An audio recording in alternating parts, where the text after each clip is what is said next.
Hello students, welcome to R K institute of education. Class 11th का हमारा some basic concepts of chemistry का chapter चल रहा था। लास्ट लेक्चर में मैंने आपको एटॉमिक मास यूनिट और उसकी हिस्ट्री जैसे होती है, क्या होता है, सारी नॉलेज मैंने आपको दी। आज के लेक्चर्स में हम कुछ और मासेस की जो है बात करेंगे। तो आइए आज के लेक्चर्स में हम कौन से मासेस की बात करने जा रहे हैं। एटॉमिक मास हमारा हो चुका है, जिसको मैंने एएमयू में डिफ़ाइन किया था, आपको याद होगा। अब एटॉमिक मास के बाद जो हमारे नेक्स्ट मासेस हैं जो हमें कवर करने हैं, उसमें आता है एवरेज एटॉमिक मास, उसके बाद आता है gram atomic mass, then molecular mass, gram molecular mass, formula unit mass, molar mass and the last one is equivalent mass. ये सब इनके यूनिट्स हैं जो आप नोट डाउन कर सकते हैं। यहाँ पर यू का मतलब यूनिफाइड मास है, जी का मतलब ग्राम है, और मोलर मास का अलग से यूनिट आपको दिख रहा होगा, दैट इज़ ग्राम पर मोल। ठीक है, तो चलिए एटॉमिक मास हमारा कवर हो गया है। अब हम आज स्टार्ट करेंगे एवरेज एटॉमिक मास। ठीक है, चलिए आइए, अब एवरेज एटॉमिक मास की ज़रूरत हमें क्यों पड़ गई है, आइए उस बात को हम यहाँ पे समझते हैं। तो यहाँ पर अगर हम देखें कि एवरेज एटॉमिक मास का ज़रूरत हमें क्यों पड़ गया, तो सबसे पहले हमें यहाँ पर डिफ़ाइन करना होगा आइसोटोप्स को। तो अगर हम यहाँ पर आइसोटोप्स को देखें तो आइसोटोप्स का डेफिनेशन आप सभी को पता होगा, छोटी क्लासेस में पढ़ा होगा कि atoms of same elements which have same atomic number but different mass number. ठीक है, यही डेफिनेशन होता है हमारा। ठीक है, आपने पढ़ा होगा छोटी क्लासेस में कि एटॉमिक जो ऐसे एटम्स जिनका जो मास नंबर होता है वो डिफरेंट होता है, लेकिन जो उनका एटॉमिक नंबर होता है वो सेम होता है, तो ऐसे एटम्स को हम क्या कहते हैं, आइसोटोप्स कहते हैं। फॉर एग्जांपल जैसे मैंने यहाँ पे लिया है आइसोटोप्स ऑफ हाइड्रोजन एटम।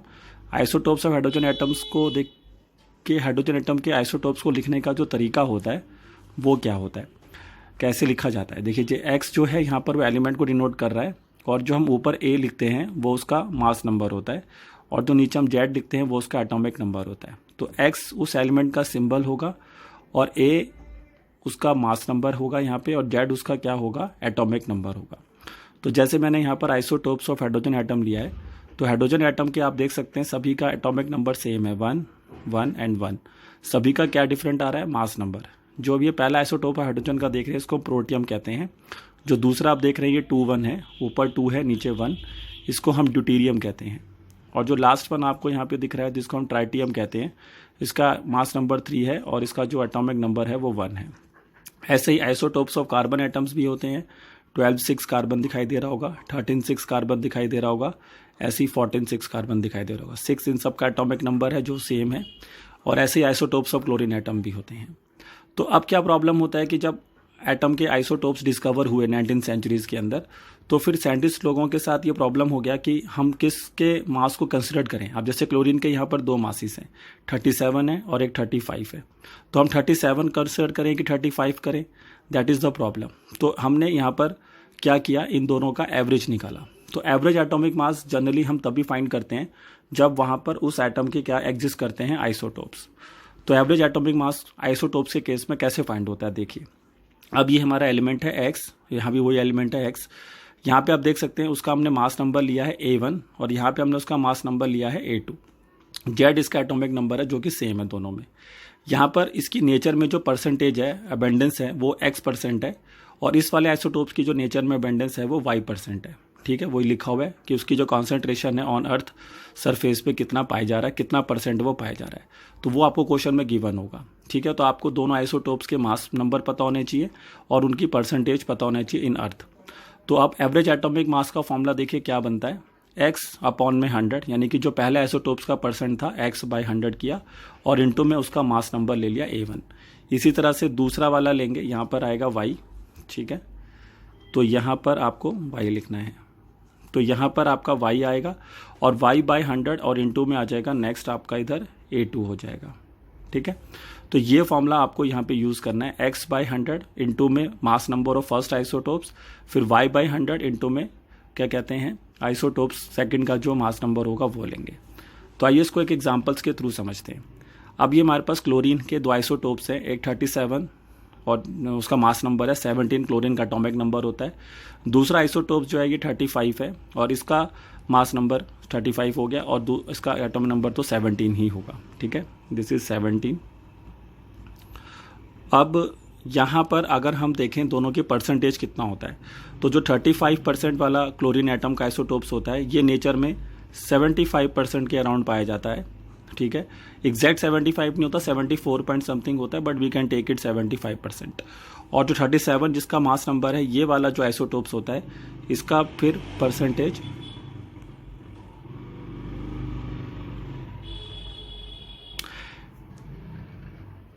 हाँ, इसका जो परसेंटेज होगा वो 25% हो जाएगा, ठीक है।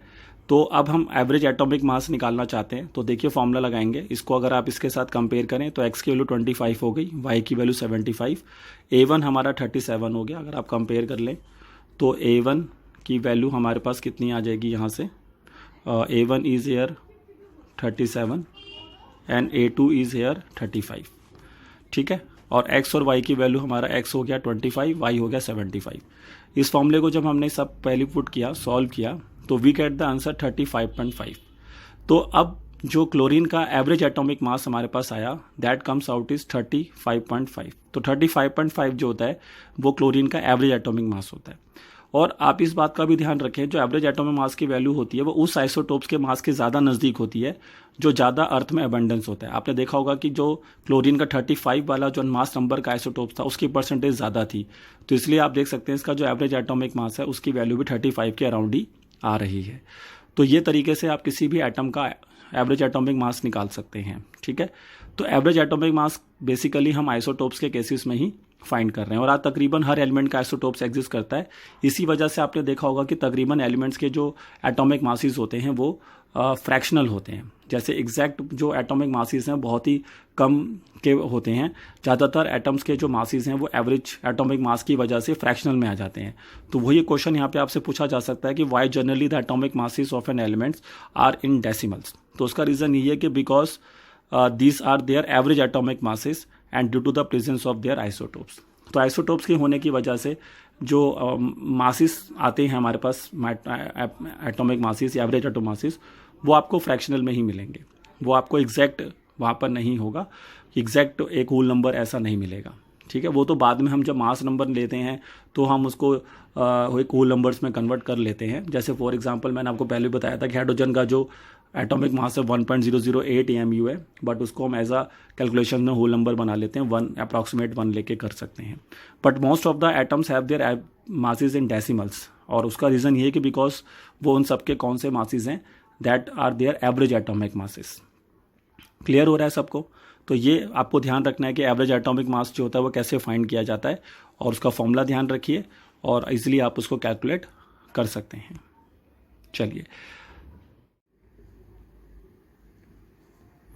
चलिए अब इस पर हम एक क्वेश्चन और देख लेते हैं। जैसे अब इस क्वेश्चन में आप पढ़िए, इसमें लिखता है कि carbon occurs in nature as a mixture of C12 and C13, ठीक है। बेसिकली वैसे तो कार्बन के 3 आइसोटोप्स होते हैं, बट C14 रेडियो एक्टिव होता है तो उसकी जो परसेंटेज होती है अर्थ में वो बहुत ही कम होती है। तो that's why in this question we consider only 2 isotopes, C12 and C13। 12 is the mass number of the first isotopes and 13 is the mass number of the second isotopes of carbon. Then average atomic mass of the carbon atom हमें given है 12.011. तो then you have to find कि what is the percentage abundance of C12 in nature. तो ये question opposite हो गया। Last time हमें percentage पता थी और हमने एवरेज एटॉमिक मास फाइंड किया था, बट इस क्वेश्चन के अंदर हमें परसेंटेज फाइंड करना है और एवरेज एटॉमिक मास गिवन है। तो हमने लेट कर लिया कि x B the percentage of abundance of C12। जो फर्स्ट आइसोटोप्स है कार्बन का C12 उसकी परसेंटेज अर्थ में हमने x% मान लिया। तो ऑब्वियसली बात है दूसरे आइसोटोप्स का परसेंटेज 100 - x होगा, तो 100 - x will be the percentage of abundance of C13 हमने ले लिया। Now we have to implement the formula. यही फॉर्मूला था, है ना। पहले आइसोटोप्स के परसेंटेज लेंगे और इनटू में उसका मास नंबर, फिर प्लस में दूसरे आइसोटोप्स का परसेंटेज लेंगे और इनटू में उसका मास नंबर, और इक्वल टू में डाल देंगे एवरेज एटॉमिक मास जो भी था।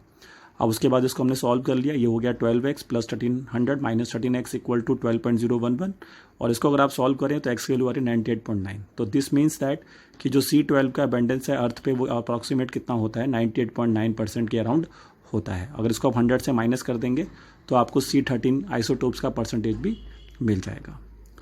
तो आई होप इन दो न्यूमेरिकल से आपको क्लियर हो रहा होगा कि एवरेज एटॉमिक मासेस क्या होते हैं और वो कैसे काम करते हैं। चलिए, तो अब हम अपने कुछ और जो बचे हुए मासेस हैं उनको हम कवर करते हैं अब। तो नेक्स्ट हमारा जो मास है अब उसका नाम होता है ग्राम एटॉमिक मास। ठीक है, तो now we have to understand कि what is gram atomic mass. तो first we have to see the definition. तो आइए डेफिनेशन चेक करते हैं। कहता है कि when the atomic mass of an atom is expressed in grams. देखो पीछे अभी हम मास जो एटम का एटॉमिक मास था उसको हम AMU में एक्सप्रेस कर रहे थे। ठीक है, यानी कि C12 एटम के रेफरेंस में जो मास निकाला वो हमने AMU में एक्सप्रेस किया था लास्ट टाइम। लेकिन इसमें क्या कहता है कि अगर हम किसी भी एटम के एटॉमिक मास को AMU की जगह पर यदि ग्राम में एक्सप्रेस कर देते हैं तो वो उसका ग्राम एटॉमिक मास कहलाता है। फॉर एग्जाम्पल जैसे कि atomic mass of oxygen atom होता है 16U। ठीक है, तो उसका अगर मैं ग्राम एटॉमिक मास लिखूंगा तो वैल्यू तो वही रहेगी, बस मुझे U की जगह पे क्या लिखना होगा, ग्राम लिखना होगा। इसी तरह से सोडियम का एटॉमिक मास होता है 23U, लेकिन अगर मैं उसका ग्राम एटॉमिक मास लूंगा तो 23 ग्राम हो जाएगा। तो सिंपल है, सिर्फ आपको अगर आप उसको AMU से ग्राम में एक्सप्रेस कर दें तो उसका ग्राम एटॉमिक मास बन जाता है। अब ये दिखने में तो काफ़ी आसान लग रहा है कि हमने सिर्फ यहाँ से U हटा दिया और G लगा दिया सर, लेकिन ये इतना ईजी है नहीं। तो आइए इसको थोड़ा डिटेलिंग में समझते हैं कि यहाँ पर हुआ क्या है। तो नीचे उसने लिखा हुआ है कि the gram atomic mass of an atom is a mass of 6.022 into 10⁻23 atoms. मतलब कि जब हम किसी भी एटम का ग्राम एटॉमिक मास लिख देते हैं तो वो सिर्फ एक एटम का मास नहीं होता है। यानी जैसे अभी आपने ऊपर atomic mass of oxygen atom लिखा हुआ है 16U, तो it is the atomic mass of one oxygen atom. But जब आपने इसको ग्राम atomic mass of oxygen atom में एक्सप्रेस कर दिया है तो ये 16 ग्राम जो आप यहाँ पे लिख रहे हैं, it is not a mass of one oxygen atom. एक ऑक्सीजन एटम का मास 16 ग्राम नहीं होता है। तो ये उसने बोला कि जब हम उसको ग्राम में एक्सप्रेस करेंगे तो वो ग्राम एटॉमिक मास बनेगा, और ग्राम atomic mass of an atom जो होगा वो एक एटम का मास नहीं होगा, वो 6.022 10⁻23 एटम्स का मास होता है, सिंगल एटम का मास नहीं होता है। आगे जाके अभी हम इस नंबर को किसी एक नाम से भी एक्सप्रेस करेंगे, बट उस पर हम बाद पे आएंगे। अभी सिर्फ आप इतना ध्यान रखिए कि जब भी हम किसी एटम के मास को ग्राम में एक्सप्रेस कर देंगे, ग्राम एटॉमिक मास बना देंगे, तो वो 6.022 10⁻23 एटम्स का मास हो जाएगा। चलिए, अब जैसे कि मैंने आपको बता रखा है कि atomic mass of oxygen atom कितना है। Atomic mass of oxygen atom है हमारे पास 16U। ठीक है, बट ये तो एक्चुअल मास नहीं है ऑक्सीजन का, है ना। याद होगा मेरा एटॉमिक मास यूनिट वाला लेक्चर। तो ये एटॉमिक मास जो यहाँ पे लिखा हुआ है, it is not actual mass of oxygen atom, it is a reference mass, it is a relative atomic mass जो कि हमने C12 के उसमें कंसिडर करके निकाला हुआ है। तो अब ये actual mass of one oxygen atom अगर हम निकालें तो उसको हम 16 को मल्टीप्लाई करेंगे 1 AMU के वैल्यू से, और 1 AMU का वैल्यू याद होगा 1.66 10⁻24 ग्राम होता है। तो ये आपके पास आ गया है actual mass of one oxygen atom. अगर मेरे को किसी एटम का ग्राम एटॉमिक मास चाहिए तो मुझे कितने एटम का मास चाहिए होगा, 6.022 10⁻23 एटम्स का मास चाहिए होगा। अभी जो आपने ऊपर मास लिखा है ये 16 मल्टीप्लाई में 1.66 इंटू 10⁻24 ग्राम, ये एक ऑक्सीजन एटम का एक्चुअल मास है।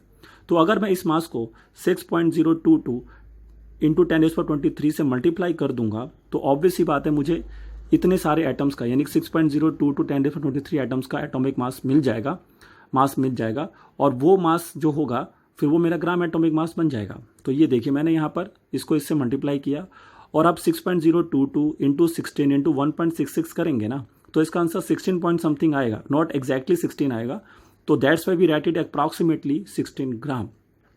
तो आपने देखा कि यहाँ पर तो मैंने बड़ी आसानी से 16U को 16 ग्राम कर दिया, है ना। U को हटा के हमने ग्राम में लिख दिया और वो हमारा ग्राम एटॉमिक मास बन भी गया, क्योंकि वही 16 ग्राम ही हमारा ग्राम एटॉमिक मास आया है। और वो जो 16 ग्राम यहाँ पर हमने इतना आसानी से लिख दिया था वो इतना आसानी से आएगा नहीं, उसके लिए हमें इतना लंबा चौड़ा कैलकुलेशंस करना पड़ेगा, तब जाके हमारा आंसर जो यहाँ पर है 16 ग्राम तक पहुँचा है।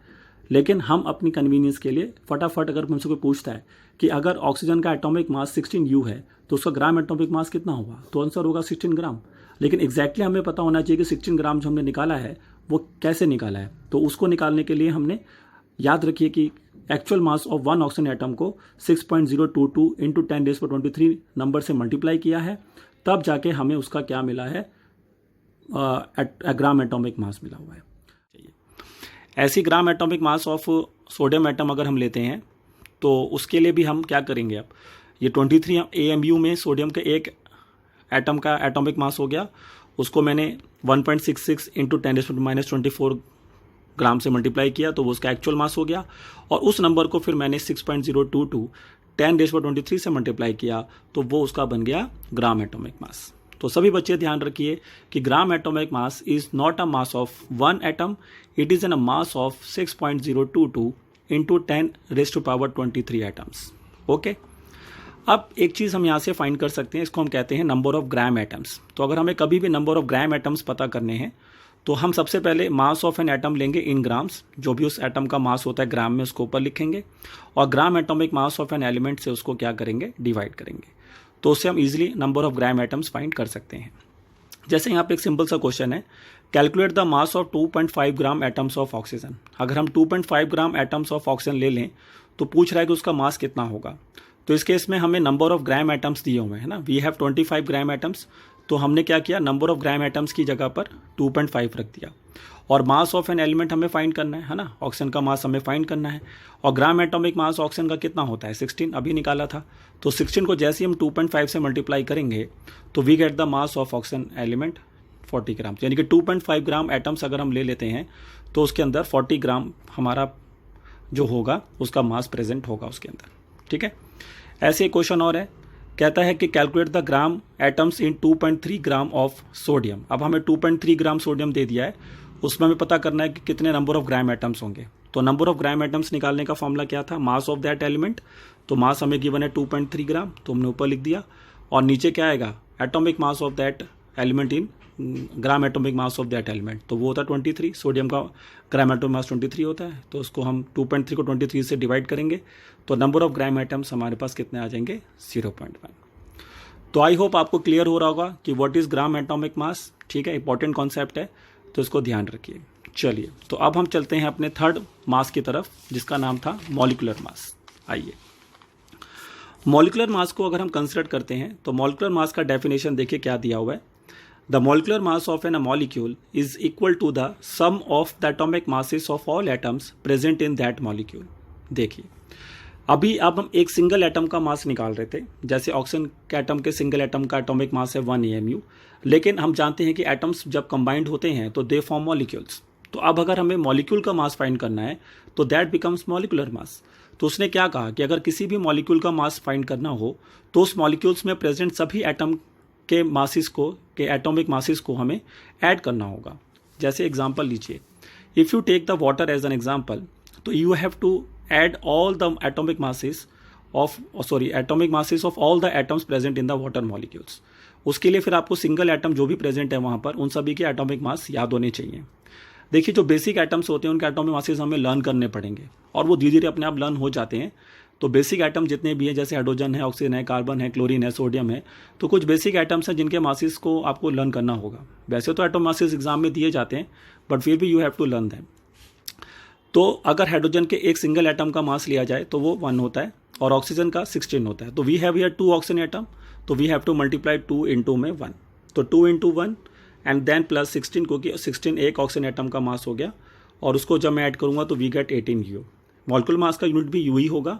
अब पहले हम इसको AMU लिखा करते थे, मैंने आपको पहले बताया था, और अब इसको हम U लिखते हैं खाली, दैट इज़ यूनिफाइड मास। तो बात एक ही है, बट सिंबल चेंज कर दिया गया है। तो मास ऑफ वाटर मॉलिक्यूल्स जो हमारे पास यहाँ पर आया अब, ठीक है। अब देखिए, एक चीज़ और एक्सप्लेन करना चाहेंगे। अब ये जो वाटर का भी आपने मॉलिक्यूलर मास निकाला 18U, ये भी इसका कौन सा मास होगा, ये भी इसका रिलेटिव मॉलिक्यूलर मास होगा, क्योंकि ये भी हमने U के रिस्पेक्ट में लिख रहे हैं, तो मतलब ये भी हमने कार्बन 12 का जो 1/12 पार्ट होता है AMU के रिस्पेक्ट में लिखा होगा। This is not an actual mass of one water molecules. आपको अगर एक मॉलिक्यूल और वाटर का एक्चुअल मास चाहिए तो आपको क्या करना होगा, सेम कॉन्सेप्ट लगाएंगे। देखिए, तो मास ऑफ वाटर मॉलिक्यूल अगर हमें निकालना है, तो अगर उसका अभी मॉलिक्यूलर मास 18U आ रहा है, तो इट मीन्स दैट कि मास of water molecule is 18 times of 1 AMU। यही तो हुआ इसका मतलब, कि वो 18 टाइम्स है 1 AMU का। तो फिर हम इसको क्या करेंगे, 18 को 1 AMU की वैल्यू से मल्टीप्लाई करेंगे। ठीक है, सेम कॉन्सेप्ट हो रहा है। जैसे मैंने आपको किसी एटम का एक्चुअल मास निकाल के दिखाया था, तो वैसे ही मैं मॉलिक्यूल का दिखा रहा हूँ। तो जैसे ही अब मैं 18 को 1.66 इंटू 10⁻⁻24 ग्राम से मल्टीप्लाई करूंगा तो we get approximately 2.8 into 10⁻⁻23 gram. This is the actual mass of one water molecules. And 18U जो आपने लिखा था वो उसका कौन सा मास है, that is a relative molecular mass. ठीक है, तो क्लियर होना चाहिए एकदम आपको कि एक्चुअल मास निकालने के लिए हमें क्या करना पड़ता है। चलिए, ऐसे मैंने कुछ और मॉलिक्यूल्स के मासेस निकाल के दिखाएं, जैसे for example if you take sulphuric acid. Sulphuric acid का फॉर्मूला होता है H2SO4। This is H2SO4 and इसमें हाइड्रोजन के 2 एटम्स हैं, तो वी मल्टीप्लाई 1 इंटू 2। सल्फर का एक ही एटम है, सल्फर के एक एटम का मास 32 होता है। और now we have a 4 oxygen atom, so 1 oxygen atom has 16 as a atomic mass, तो 16 into 4 becomes 64 and 64 plus 32 plus 2 it becomes 98U। तो 98U is the molecular mass of sulphuric acid. Again we take here another example of sodium sulphate and this is decahydrate. ठीक है, इसका पूरा नाम ऐसा होगा। अब सोडियम का यहाँ पे 2 मॉलिक्यूल्स हैं, तो इसलिए 2 multiply by the atomic mass of the sodium atom which is 23। Sulphur का एक ही एटम मौजूद है, तो 32। ऑक्सीजन यहाँ पर हमारे पास कितना है, ऑक्सीजन हमारे पास यहाँ पे 4 है, तो 4 इंटू 16 प्लस आप देख सकते हैं 18 इंटू 10 कर दिया, चल एकदम मतलब पूरा। क्यों? क्योंकि H2O का एक मॉलिक्यूल का मास कितना था, 18U हमने निकाला था ऊपर। तो here we have 10 molecules of water molecules, तो वी मल्टीप्लाई 10 इंटू 18 एंड 18 को 18 से मल्टीप्लाई करके 180 आ जाएगा और बाकी सबको मल्टीप्लाई करके ऐड करें तो इस पूरे मॉलिक्यूल का मास आपको मिलेगा 178U। तो क्लियर हो रहा है कि किसी भी मॉलिक्यूल का मॉलिक्यूलर मास कैसे निकालते हैं। बहुत ही सिंपल है, सभी एटम के एटॉमिक मासेस को सम अप करिए और सॉल्व करिए, आपको आंसर मिल जाएगा। तो समझ में आ रहा है किसी भी मॉलिक्यूल के मॉलिक्यूलर मासेस को कैसे निकालते हैं। सिंपल है, सभी एटम के एटॉमिक मासेस को सम अप करिए और आपको उसका मॉलिक्यूलर मास मिल जाएगा। अब जैसे हमने एटॉमिक मास से निकाला ग्राम एटॉमिक मास, तो वैसे ही मॉलिक्यूल से हम निकालेंगे ग्राम मॉलिक्यूलर मास। तो ग्राम मॉलिक्यूलर मास का डेफिनेशन देखिए क्या है कि when a molecular mass of an molecule is expressed in grams. अगर हम किसी भी मॉलिक्यूल के मास को ग्राम में एक्सप्रेस करें, जैसे हमने लास्ट टाइम एटम के मास को जब ग्राम में एक्सप्रेस किया तो ग्राम एटॉमिक मास बन गया, तो वैसे अगर हम किसी मॉलिक्यूल के मास को अगर एक्सप्रेस करते हैं इन ग्राम, तो वो बन जाता है उसका ग्राम मॉलिक्यूलर मास। और ये भी वैसे ही होगा, ये भी एक सिंगल मॉलिक्यूल का मास नहीं होगा। जैसे वाटर के सिंगल मॉलिक्यूल का मास कितना है, 18U, वो सिंगल मॉलिक्यूल है, एक मॉलिक्यूल का मास है।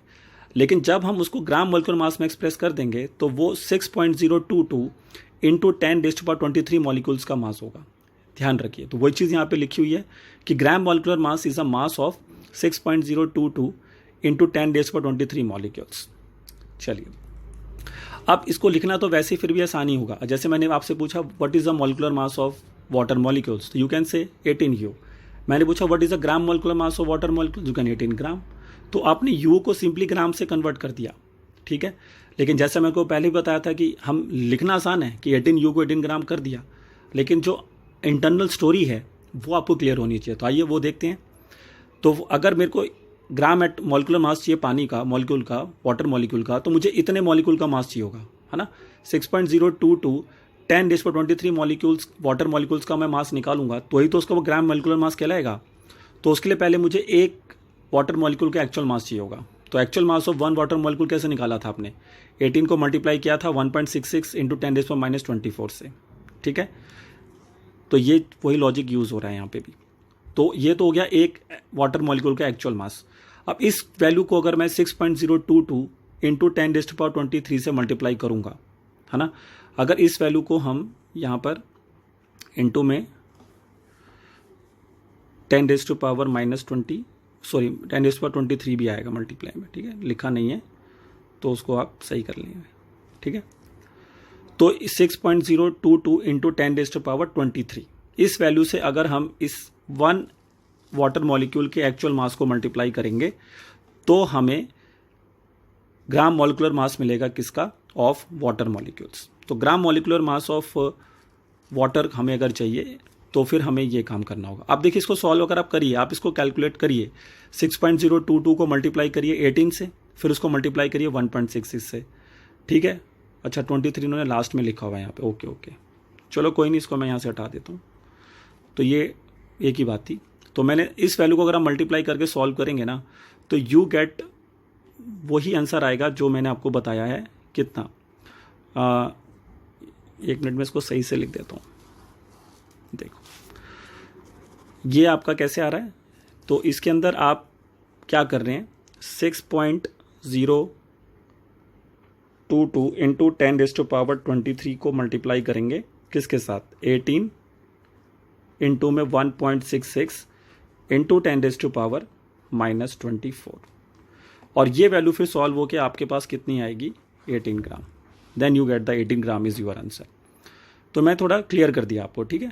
तो ये जो 18 इंटू 1.66 था, देखिए ऊपर लिखा हुआ है 18 इंटू 1.66 इंटू 10⁻24 था, ये एक वाटर मॉलिक्यूल का एक्चुअल मास था, और उसको जब मैंने इस नंबर से मल्टीप्लाई किया 6.022 इंटू 10⁻23 से, तो ये इतने मॉलिक्यूल का मास हो गया, और वो उसका क्या बन गया फिर, ग्राम molecular mass of water molecules, ठीक है। अब जैसे मैंने पीछे आपको बताया था नंबर ऑफ ग्राम एटम्स होते हैं, तो वैसे ही हम नंबर ऑफ ग्राम मॉलिक्यूल्स निकाल सकते हैं। तो नंबर ऑफ ग्राम मॉलिक्यूल्स निकालना है तो मास ऑफ मॉलिक्यूल ऊपर रखिए और ग्राम molecular mass of that molecule से उसको डिवाइड करिए। जैसे हमने पीछे जब नंबर ऑफ ग्राम एटम्स निकाला था तो हमने क्या किया था, मास ऑफ दैट एटम को ऊपर रखा था और उसको डिवाइड किया था किससे, ग्राम एटॉमिक मास से, फिर हमने उसको डिवाइड किया था। तो आई होप आपको ये 30 एक और मॉलिकुलर मास जो था मैंने नेक्स्ट कराया, ग्राम मॉलिकुलर मास ये आपको क्लियर हो रहे होंगे। तो मॉलिकुलर मास और ग्राम मॉलिकुलर मास में सिंपल सा डिफरेंस है कि मॉलिकुलर मास एक सिंगल मॉलिक्यूल का मास होता है, और ग्राम मॉलिकुलर मास जो होता है वो 6.022 इंटू 10⁻23 मॉलिक्यूल का मास होता है। जैसे मैं बार बार बोल रहा हूँ कि ये जो नंबर है 6.022 10⁻23 जो है, इसको हम बाद में एक नाम देंगे, और वो नाम क्या होगा वो आप मेरे आने वाले लेक्चर्स में देखेंगे। तो उसको अभी हम सस्पेंस बनाए रखते हैं, ठीक है। हो सकता है कि बच्चों को पता भी हो, बट अभी हम इसको सस्पेंस बनाए रखते हैं। चलिए, तो ये फॉर्मूला बिल्कुल वैसे ही है जैसे हमने last time number of gram atoms निकाला था, उसको हमने क्या किया था, मास ऑफ दैट एटम को ग्राम एटॉमिक मास से डिवाइड किया था, ठीक है। तो वैसे ही आप नंबर ऑफ ग्राम मॉलिक्यूल्स भी फाइंड कर सकते हैं। तो आई होप आपको समझ में आ रहा होगा। अभी तक हमारा मॉलिक्यूलर मास कवर हो गया, ग्राम मॉलिक्यूलर मास भी कवर हो गया। तो अब हम आते हैं अपने न्यू मासिस की तरफ, जिसको हमने यहाँ पे नाम दिया है फॉर्मूला यूनिट मास। देखिए, फॉर्मूला यूनिट मास जो होता है ये हम बेसिकली आयनिक कंपाउंड्स के लिए यूज़ करते हैं। अभी आयनिक कंपाउंड्स के साथ जो चीज़ें होती हैं काफ़ी ज़्यादा हैं, क्योंकि वो अब जैसे अब मैं इसको कैसे समझाएं आपको। देखिए, एक बात देखिए, अब अगर मैं किसी बच्चे से पूछूं कि what is the formula, molecular formula of sodium chloride, है ना, what is the molecular formula sodium chloride, तो एवरीवन से that sir very simple, NaCl। अब एक तो जो मैंने सवाल पूछा आपसे पहले यही गलत था। एक्चुअली में आयनिक कंपाउंड्स का मॉलिक्यूलर फॉर्मूला होता ही नहीं है। आयनिक कंपाउंड्स का मॉलिक्यूलर फॉर्मूला होता ही नहीं है। सुनने में बड़ा अजीब सा लग रहा होगा, लेकिन ये सच्चाई है कि आयनिक कंपाउंड्स का मॉलिक्यूलर फॉर्मूला नहीं होता। मॉलिक्यूलर फॉर्मूला जैसे अब कार्बन डाइऑक्साइड का क्या है, CO2, वो ठीक है, क्योंकि CO2 जो है वो कार्बन डाइऑक्साइड का फॉर्मूला बन सकता है, उसको पढ़ेंगे आगे जाके डिटेलिंग में हम। लेकिन आयनिक कंपाउंड के केस में ऐसा नहीं होता, क्योंकि आयनिक कंपाउंड के जब हम आगे पढ़ेंगे, सॉलिड चैप्टर भी आएगा क्लास 12 के अंदर, तो वहाँ पर आप ये चीज़ देखेंगे कि आयनिक कंपाउंड्स जो होते हैं वहाँ पर क्रिस्टल लैटिस में एग्जिस्ट करते हैं, और उनके क्रिस्टल लैटिस में बहुत सारे छोटे छोटे यूनिट सेल्स होते हैं। तो वहाँ पर एक यूनिट सेल्स का फॉर्मूला हमें देखना पड़ता है, और उसके हिसाब से ही हम आगे बढ़ते हैं। तो यहाँ पर इसलिए उनके लिए मॉलिक्यूलर फॉर्मूला नहीं होता, उनका फॉर्मूला यूनिट होता है। आ रही मेरी बात समझ में? NaCl जो है वो सोडियम क्लोराइड का मॉलिक्यूलर फॉर्मूला नहीं है, वो उसका फॉर्मूला यूनिट है। क्योंकि एक NaCl इस तरह से जुड़ते हैं आपस में बहुत सारे, तब जाके पूरा एक क्रिस्टल लैटिस तैयार होता है। आप कभी भी एक सिंगल NaCl बाहर नहीं निकाल सकते। एक सिंगल NaCl जो होता है, NaCl का एक मॉलिक्यूल जैसे आप कह सकते हैं, ये बाहर नहीं निकलेगा। ये पूरा एक क्रिस्टल लैटिस के रूप में एग्जिस्ट करता है। इसको कुछ वैसा समझ लीजिए कि इस दीवार है और उसमें बहुत सारी ब्रिक्स होती हैं, ईंटें होती हैं। तो जो ब्रिक्स है ना, वो एक ब्रिक एक NaCl का काम करती है वहाँ पर। तो उस एक ब्रिक को वहाँ से बाहर निकालना पॉसिबल नहीं होता है। तो they exist as a crystal lattice. इसकी डिटेलिंग आपको बड़ी क्लासेस में ही समझ में आएगी, अभी थोड़ा क्लास 11th में थोड़ा प्रॉब्लम रहेगा। बट फिर भी सभी बच्चे ध्यान में रखिए कि फॉर्मूला यूनिट मास तभी इसको नाम दिया गया क्योंकि it is the mass of formula unit, and formula unit we are using for ionic compounds. But इसको निकालने का तरीका सेम ही है। अगर मुझे मान लीजिए formula unit mass of NaCl चाहिए, तो लॉजिक वही है कि सोडियम के एटॉमिक मास के अंदर क्लोरीन का एटॉमिक मास मैंने ऐड कर दिया। अब सोडियम का मास 23 होता है और क्लोरीन का 35.5 होता है, तो सॉल्व करा 58.5 U आ गया। तो निकालने का तरीका वही है जो आपने जैसे मोलिकुलर मास में आप कर रहे हैं। बट इस बात का सभी बच्चे ध्यान रखिए कि आयनिक कंपाउंड के लिए ही स्पेशल टर्म यूज़ किया जाता है, and that is formula unit मास। और उसके यूनिट और उसको निकालने का तरीका वही है जो कि आप एक मॉलिक्यूलर फॉर्मूला निकालने के लिए यूज़ करते हैं। ठीक है, बाकी ये यूनिट मास क्या है, यूनिट कैसे आ गया, ये यूनिट सेल में क्या बोल रहा हूँ, ये क्रिस्टल लैटिस क्या होता है, ये सब आपको थोड़ा बहुत क्लास 12 तक का वेट करना पड़ेगा, तब वहाँ पर आपको ये सारी चीज़ें सही ढंग से क्या हो जाएंगी, क्लियर हो जाएंगी। तो अब हम एक तरह से काफ़ी सारे मासेस हमने कवर कर दिया, एटॉमिक मास कवर कर दिया, एवरेज एटॉमिक मास कवर कर दिया, उसके बाद हमने ग्राम एटॉमिक मास कवर कर दिया, फिर हमने मॉलिक्यूलर मास, फिर मॉलिक्यूलर मास के बाद ग्राम मॉलिक्यूलर मास, फिर फॉर्मूला यूनिट मास, और अब आता है इस चैप्टर का सबसे important mass and that is called the molar mass. तो मोलर मास को समझना बहुत इंपॉर्टेंट होगा हमारे लिए, क्योंकि molar mass is a very important concept होता है और वो काफ़ी यूज़ होता है केमिस्ट्री के अंदर। बट मोलर मास तक पहुंचने के लिए हमें कुछ और चीज़ों को पहले अंडरस्टैंड करना होगा, तब जाके हम मोलर मास तक जो है पहुंच पाएंगे। चलिए, तो तब तक आप इन सभी जो मासेस मैंने पढ़ाए इनको रिवाइज करिए और नेक्स्ट लेक्चर मेरे साथ जुड़िए जिसमें हम बात करेंगे मोलर मास की। और मोलर मास को करने से पहले हमें पढ़ना पड़ेगा मोल कॉन्सेप्ट्स। ठीक है, तो तब तक हमारे साथ जुड़े रहिए, हमारे चैनल को सब्सक्राइब कर लीजिए अगर अभी तक आपने नहीं किया है। ठीक है, और आज की वीडियो अच्छी लगी तो उसे लाइक और शेयर जरूर करेंगे। ठीक है, तो मिलते हैं आपसे नेक्स्ट लेक्चर पे मोल कॉन्सेप्ट्स के साथ। Thank you.